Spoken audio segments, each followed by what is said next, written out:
Once upon a time, in the heart of Nairobi Bodlin Ghetto lived a widow named Amina. Life had dealt her a difficult hand after losing her husband in a tragic accident. Amina was left to raise her three sons, Juma, Asa, and Malik, all by herself. They live in a small, run-down house made of corrugated iron sheets in Kibera, one of the largest informal settlements in Africa. Every day was a battle for survival. But Amina's heart was full of love for her children, and her spirit was stronger than the poverty that surrounded her. Amina worked tirelessly as a street vendor selling vegetables and second-hand clothes to make ends meet. She woke up in the crack dawn, carrying her goods in baskets, and would often return home after sunset, exhausted but determined. Despite the hardship, Amina believed in education and insisted her sons attend school, even though she could barely afford their school fees. One day, Amina was setting up a makeshift stair. She heard about a local talent competition being organized by a community group in a highlighted hidden talent in the ghetto. Amina had always loved music, a gift she had inherited from her mother, but she had buried her dreams beneath the weight of her struggles. That night she sang lullabies to her boys. Bold thought crossed her mind. Why not? With the encouragement of her eldest son, Juma, Amina decided to enter the competition.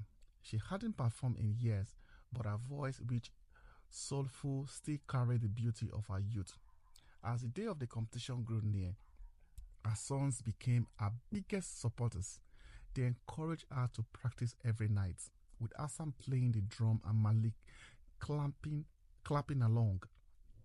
Though nervous, Amina felt a spark inside her that had long been dormant. The day of the competition arrived. The entire ghetto seemed to gather around to witness the event. Amina took the stage, her heart pounding in her chest. For a moment, all the struggles, the tears, and the hunger seemed to melt away.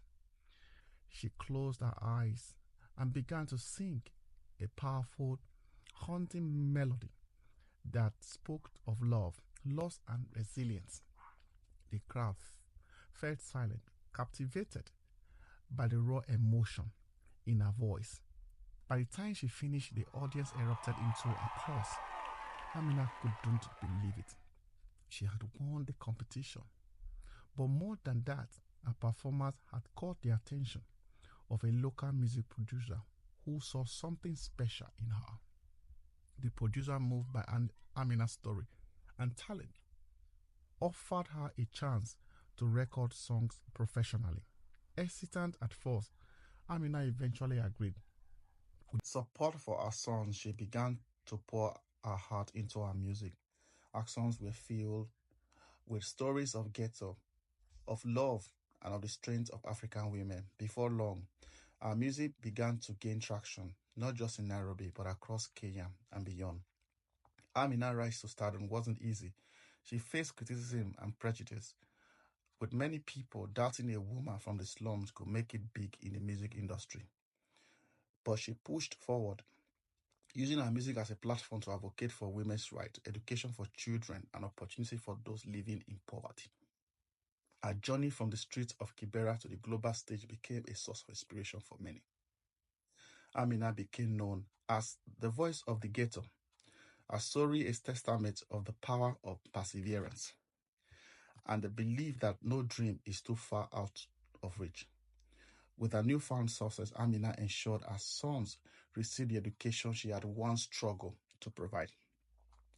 They grew up to become men of integrity, each finding his path, forever grateful to their mother for her sacrifices and courage. Amina never forgot where she came from. She used her wealth and influence to give back to the community, starting a foundation to support widows, single mothers, and the children in underprivileged areas, ensuring they had opportunities she had once dreamed of. And so, from the heart of the ghetto, Amina rose, a symbol of hope and resilience, whose voice will echo for generations.